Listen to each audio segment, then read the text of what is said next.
في رحلة تطوي الدروب بين المدائن والشعوب، بحضرة الذكر الحكيم وحدنا رب القلوب، وحدنا رب القلوب. في رحلة تطوي الدروب بين المدائن والشعوب، بحضرة الذكر الحكيم وحدنا رب القلوب، وحدنا رب القلوب.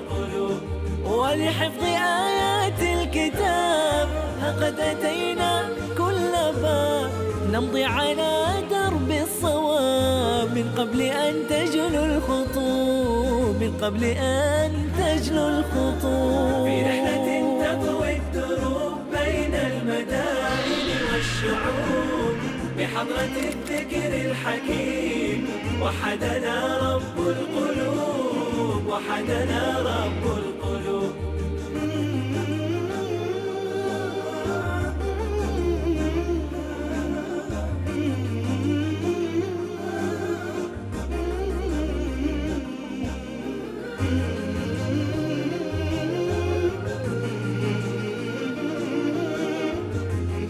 لا زلت مستمتعا في مركز غروزني في الشيشان، وجلست مع أحد أساتذة هذا المركز، وفعلا استفدت كثيرا من برنامجهم وجدولهم التعليمي. سافرنا إلى عدة دول لكي نسلط الضوء على مراكز قرآنية عديدة ونماذج قرآنية متعددة، كي نتأثر بهذه النماذج ونتقرب إلى كتاب الله سبحانه وتعالى.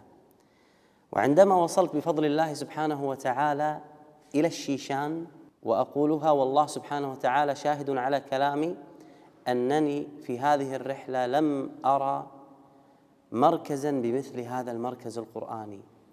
هذا المركز اسمه مركز خيدي كشيوة، وهي امرأة صالحة سمي هذا المركز باسمها. ما هو المركز وماذا يحدث في هذا المركز وكيف يحفظ الأولاد القرآن في هذا المركز؟ نقابل أحد مشايخ المركز وهو الذي يحفظ الأولاد القرآن. شيخ كيف حالك؟ الحمد لله. طيب إن شاء الله. شيخنا ما شاء الله كم طالب موجود في هذا المركز؟ يحتوي هذا المعهد على 100 طالب ما شاء الله، و5 مدرسين، وكل مدرس خصص له 20 طالبا. ما شاء الله تبارك الرحمن، ما شاء الله. ماذا يحتوي هذا المركز شيخ؟ هذا المركز كما رأيتم يحتوي أولا على المسجد، وهو مسجد جامع نصلي فيه صلاة الجمعة وجميع الصلوات الخمس. نعم. ويحتوي على القسم الداخلي وعلى الصفوف والمطعم، ومركز رياضة فيه ملعب كرة قدم وملعب للمصارعة، وفي ملعب مصارعة؟ نعم. لأن المصارعة أيضا من سنة رسول الله صلى الله عليه وسلم. نعم، في ملعب صيفي وملعب شتوي أيضا. ما شاء الله. هناك أسرار جميلة ورائعة وكثيرة تعينك، وخاصة لما أقول خاصة يعني سجلها معاي، ركز معاي اللي تبي تحفظ القرآن. هذه الأسرار راح تعينك بإذن الله وتساعدك على حفظ كتاب الله عز وجل. أول سر من هذه الأسرار وقت الفجر، هذا الوقت المهم لحافظ كتاب الله سبحانه وتعالى. الله سبحانه وتعالى يقول: وقرآن الفجر إن قرآن الفجر كان مشهودا. الله سبحانه وتعالى ينبهنا وينبهك يا حافظ القرآن أن تجعل وقت الفجر مهم عندك يوميا. وقت الفجر لحافظ القرآن مهم. حافظ القرآن يجب أن يصلي الفجر، حافظ القرآن يجب أن يجلس إلى الشروق، أذكر نفسي وأذكر إخواني. هذا الوقت يكون الذهن فيه صافي، هذا الوقت يكون فيه بركة، هذا الوقت تحصل فيه على الحسنات ودرجات عند الله سبحانه وتعالى كثيرة. اجعل في هذا الوقت لك صفحة تحفظها، وجرب تحفظ صفحة ثانية الظهر، راح تشوف هذا الحفظ اللي في الفجر أقوى عندك، وهذا هو السر العظيم. قرآن فجر يا أخي مشهود، والخير في صفحاته معقود، فاحرص على القرآن لا تبخل به، فالخير دوما للورى مردود. فاحرص على القرآن لا تبخل به، فالخير دوما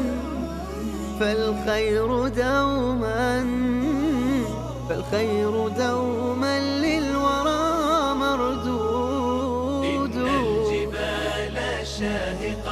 على المدى تخشعن عند تلاوة القرآن. كيف يبدأ الطالب يومه في هذا المعهد ما شاء الله؟ من بداية اليوم، من صلاة الفجر، كيف يبدأ اليوم إلى نهاية اليوم؟ من بعد صلاة الصبح عندنا 4 ساعات حفظ القرآن، وهذا الوقت الصباحي خصص للحفظ والتسميع. نعم. لأن هذا الوقت وقت مبارك، وعقل الطفل يكون في هذا الوقت صافيا، يعني قابل للحفظ وقابل لاستقبال المعلومات. وبعد هذه الدروس وقت الفطور، وبعد الفطور وقت استراحة إلى صلاة الظهر. قبل صلاة الظهر بنصف ساعة وقت غداء، ثم صلاة الظهر، ومن صلاة الظهر إلى صلاة العصر أيضا دوام 3 ساعات. وهذا الوقت خصص للمراجعة، مراجعة جميع ما حفظناه. نعم.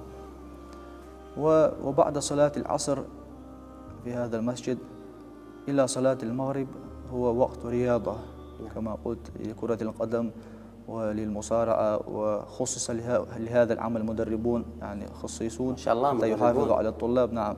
يوميا يكون هذا؟ يوميا. نعم. من صلاة العصر إلى المغرب، وبعد صلاة المغرب إلى صلاة العشاء هذا الوقت أيضا وقت مراجعة وتحضير لليوم التالي، يحفظون ويراجعون ما سيسمعونه في اليوم الثاني.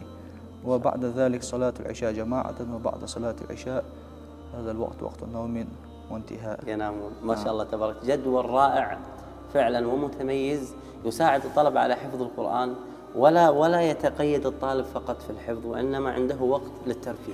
النقطة الثانية اللي هي من تجربتي، لما كنت أحفظ القرآن كنت قبل لا أنام بساعة لازم أفتح المصحف وأحفظ لي صفحة أو صفحتين، لازم أراجع شيء من القرآن وأنام. لما أقعد يكون هذا الحفظ راسخ في عقلي وصعب أنساه. هذه أسرار مهمة. السر الثالث: قليل دائم خير من كثير منقطع. اليوم اللي بيحفظ قرآن وقاعد يسمع برنامجنا والأسرار المهمة والرائعة تشجع، والكل يبي يتشجع وهذا جميل، لكن لا تشد على نفسك في البداية. لا تقول أنا والله لأني حبيت هذا الموضوع أبي أحفظ القرآن، أبي أحفظ جزء أو نص جزء أو 3 صفحات في اليوم. لا، مو مهم إذا هذا يخليك تنقطع. كان عندنا واحد في المسجد وأنا أحفظ القرآن مع الشيخ، كان يجلس وتشجع على حفظ كتاب الله عز وجل مثلكم. فأول ما بدأ كان يسمع 2 و3 و4. فيا للشيخ قال له يا أخي أنت تسمع لي 2 3 وتنقطع عني 2 3 وترجع وتنقطع شهر، هذا مو صحيح. القرآن يجب عليك أن تداوم عليه. أنا ما أبي منك إلا بعد كل فرض 2 آيتين بس 2 آيتين، يعني في اليوم كله 10 آيات. فكان يسمع له مثلا 12 آية، يقول له لا أنا طلبت منك 10، الاثنين الآيتين خلهم باكر رحلهم. وحفظ القرآن على هذا الشكل. طيب ما هي الفترة التي يستمر فيها الطالب في هذا المكان حتى يحفظ القرآن الكريم كاملا؟ كم الفترة التي يحفظ فيها؟ نحن الوقت الذي وضعناه يعني حسب الطلبة، يعني وحسب يعني ما رأينا منهم كيف حفظهم وتسميعهم وطريقة تلقيهم، أكثر المدة إن شاء الله 3 سنوات. أعلى مدة 3 سنوات ويحفظ القرآن الكريم كاملا. كان الجو ممطرا، فعندها أخذنا الجولة على المبنى من السرداب، حيث أن كل المباني متصلة من الأسفل لأي ظرف طارئ. حقيقة معهد متميز في حفظ كتاب الله سبحانه وتعالى. عندما دخلنا أنا وفريق العمل لم نكن نتصور هذا المركز. الآن في الخارج أمطار غزيرة. أنا أقول هذا الكلام لأننا كنا مع الطلبة في المركز ونريد أن نخرج إلى المسجد، فأقول للشباب أنني لا أستطيع، أمطار غزيرة فعلا في الخارج.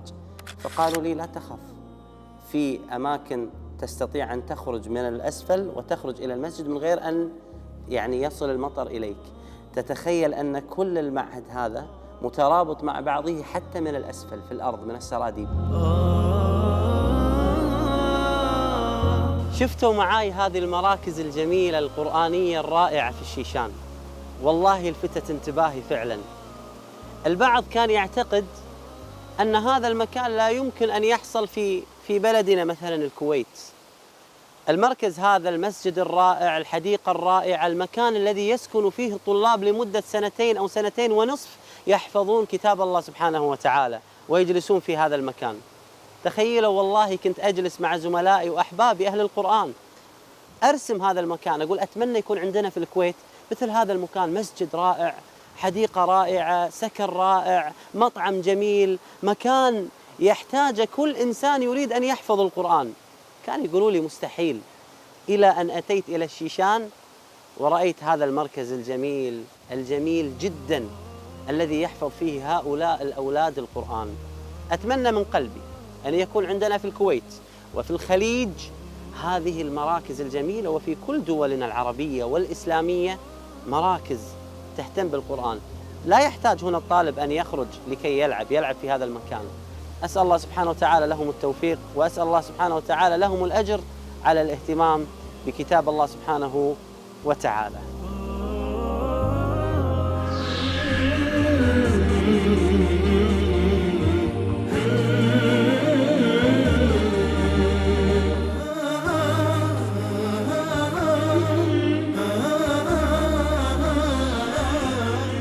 طريقة مهمة جدا لك يا ولي الأمر إذا تبي تشجع ولدك على حفظ القرآن وينتهي ولدك من هذا المشروع المهم لك للأب وللأم، أن ينتهي من حفظ القرآن الكريم كاملا. سمع ولدك دائما القرآن. يعني شلون؟ أنت لا يمكن أنك تقدر تقوم دور الشيخ أو المعلم والمحفظ اللي يحفظ ولدك، لكن إذا دخل عليك ولدك مثلا وهو راجع من المدرسة، ركز معي يا ولي الأمر، دخل عليك قول له يبا شنو حفظت؟ قال لك حفظت مثلا سورة المرسلات. قول له يبا تعال يب لي المصحف أبي أسمع لك. أنت يا أم وأنت ماخذة ولدك بتودينا المدرسة أو قبل لا يروح المدرسة، قول له يما سمع لي شوي من حفظك. هذا الأمر ليش؟ يشعر الولد أن الأب والأم حريصين على حفظه للقرآن، وأنت قاعد تسمعه يدري. إذا أنت مسافر معاه ولا طالع معاه ولا رايح معاه السوق ولا أنت معاه في السيارة قاعد تسمع له، يدري أن أبوه حابه أنه يحفظ القرآن. راح تشوف ولدك يشد حيله وهي جميلة لك. تخيل وأنت نايم قاعد بالفراش قبل لا تنام سمعت صوت ولدك وأنت قاعد تقول له تعال يا يبا أبيك تقرأ علي قبل لا أنام. أي مكان من حفظك. أنت يا أم بعد الغداء بعد العشاء وأنت معاه في البيت، أنت معاك أهلك، معاك أمك، معاك خواتك، نادي الولد وقال تعال سمعنا شيء من حفظك. هذا أمر مهم جدا يعين ولدك على حفظ القرآن ويساعد ولدك على التحفيز والتشجيع له حتى ينتهي بإذن الله من القرآن ومن حفظ القرآن. أعيدها مرة ثانية، دائما يا أب ويا أم سمعوا أولادكم القرآن في كل وقت، فهذا خير لهم بإذن الله تعالى.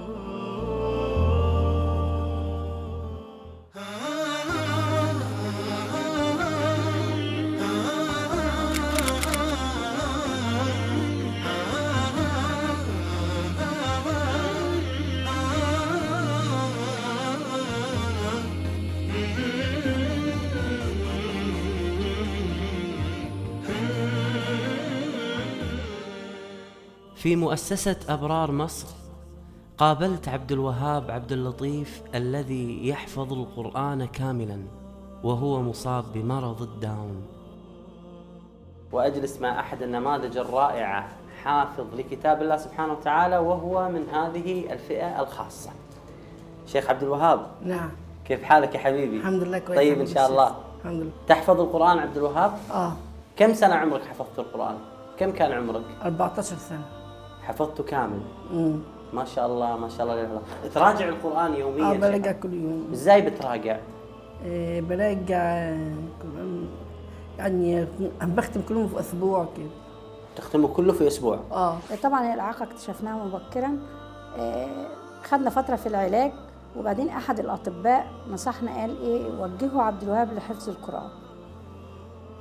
هو كان ابتدأ في الأول يحفظ كلمات إنجليزي مش عارفين، احنا كنا فرحانين بيها قوي، فهو لا قال وجهوا عبد الوهاب لحفظ القرآن. فعبد الوهاب ما نطقش واتكلم كلام واضح اللي هو عنده 14 سنة، بس احنا كنا نتعمد ان هو يسمع القرآن. فلما كان يسمع القرآن يجري قوي بسرعة ويفتح المصحف ويشاور لنا على الآية اللي موجودة فين من قبل ما يحفظه. ابتدأنا نجيب له شيخ يحفظه القرآن. أنا بحسدك ما شاء الله، بس حسد محبة، لأن أنت القرآن في قلبك. الحمد لله. أنت أفضل مننا كلنا. الحمد لله. صح ولا مش صح؟ صح. ما شاء الله. طيب زين شيخ عبد الوهاب، لو سألتك الآن في القرآن تجاوبني؟ أكيد؟ أسألك من أي مكان؟ ماشي. يلا. بسم الله الرحمن الرحيم. لا يكلف الله نفسا إلا وسعها، لها ما كسبت وعليها ما اكتسبت. سورة البقرة. ما شاء الله. بسم الله الرحمن الرحيم. لا يكلف الله نفسا إلا وسعها، لها ما كسبت وعليها ما اكتسبت. ربنا لا تؤاخذنا إن نسينا أو أخطأنا، ربنا ولا تحمل علينا إصرا كما حملته على من قبلنا، ربنا ولا تحملنا ما لا طاقة لنا به، واعف عنا واغفر لنا وارحمنا أنت مولانا فانصرنا على القوم الكافرين. وده فضل ومن ربنا عطاهولنا، يمكن هو النور بتاع البيت بالنسبة لنا، يمكن هو البسمة الجميلة للكل، وفي كمية من الحنان غريبة قوي لكل المحيطين به. الشيخ عبد الوهاب، لو سألتك في سور الحواميم اللي هو حاميم، أول سورة تبدأ بحاميم أي سورة؟ سورة غافر. طيب غافر، بعدين تنزيله. تنزيل من كتاب العزيز العليم، غافر ذنب قبل التوبة شديد ممتاز، رقاب. هذه غافر. وبعد غافر حاميم؟ فسرت. ما شاء الله. اقرأ. والشورى. نعم. وزخرف دخين الجسية. ما شاء الله ما شاء الله عليك. وبعد آخر سورة في الحاميم؟ في الأحقاف. ما شاء الله ما شاء الله تبارك الرحمن. سألته في الحواميم ما شاء الله شيخ عبد الوهاب، فقال لي ترتيب كل الحواميم. ما شاء الله في الترتيب، عسى ربي يبارك له. أستمتع وأنا أجلس مع هذه النماذج، وبنفس الوقت حقيقة يعني أشعر أننا كلنا مقصرون اتجاه هذا القرآن. شيخ، ولقد استهزئ برسل من قبلك، فين ذكرت كم مرة؟ ده في الأنعام، في واحدة في الأنعام، وكمان وفي آخر سورة الرعد. صح. وكمان في واحدة في وفي الأنبياء. ما شاء الله. الواحد بيحس كده انه سعيد قوي قوي قوي. دايما انا اقول ايه، انا ام عبد الوهاب، برغم ان هو الترتيب الثالث، بس دايما انا افرح قوي. والناس كده تقول ايه، ما يعرفوش بقيه الابناء يقولوا ايه، ام عبد الوهاب. طيب ما هي السور اللي فيها سجدة؟ الأعراف. إيه؟ والرعد والنحل وأسراء ومريم وسورة الحج وفرقان والسجدة والصاد وفسرت وانشقاق والنجم. ما شاء الله. طيب شيخ عبد الوهاب، ما هي السورة اللي فيها سجدتين؟ سورة الحج. ما شاء الله. اذكر لي الأولى واذكر لي الثانية. فين الأولى؟ أول واحدة اللي في سورة الحج. إن الله يفعل ما يشاء. إن صح، إن الله يفعل ما يشاء. يريدون من الركع وسجدوا وعبدوا فعلوا خيركم وعليكم تفرحون. لآخر سورة الحج. تبارك الرحمن. المقصد من هذا اللقاء، ونكرر هذا الكلام، ليس فقط للعرض وليس فقط للتشويق، وإنما علينا عناء السفر وقابلنا أمثال هؤلاء المتميزون في القرآن، لنعلم أن هؤلاء إذا أرادوا أن يحفظوا القرآن بارك الله فيهم من ذوي الاحتياجات الخاصة، عندهم عقبة كبيرة، يواجهون عقبة في الحفظ. ولكن نحن عندما نريد أن نحفظ القرآن سهل بالنسبة لنا، لأن لا نواجه العقبات هذه والصعوبة هذه. هؤلاء فعلا يجعلون نتحسر، أمثال الشيخ عبد الوهاب الحبيب الغالي، أننا نراه يحفظ القرآن وبالمتشابهات، وأنا أحفظ القرآن والله لا أستطيع أن أجاوب مثل هذه الأسئلة اللي هو جاوب عليها تبارك الرحمن. فأنا برجو كل أم بدل ما تفرح بأن ابنها تحفظوا أغاني أو توجهوا لأي اتجاه، توجهوا لربنا، أكيد هي هتاخد ثواب، وأكيد الإنسان هيبقى كويس ويدخل عليها السعادة. اسألوا قلبي فقلبي ذاب في حبك ربي، إن في جوفي كتاب صنني من كل كرب، إن في جوفي كتاب صنني من كل كرب. رحلة تطوي الدروب بين المدائن والشعوب، وبحضرات الذكر الحكيم وحدنا رب القلوب، وحدنا رب القلوب. ولحفظ آيات الكتاب قد أتينا كل باب، نمضي على درب الصواب، درب الصواب، من قبل أن تجلو الخطوب. ولحفظ آيات الكتاب قد أتينا كل باب، نمضي على درب الصواب، درب الصواب، من قبل أن تجلو الخطوب، من قبل أن تجلو الخطوب. في رحلة تطوي الدروب بين المدائن والشعوب، وبحضرات الذكر الحكيم وحدنا رب القلوب، وحدنا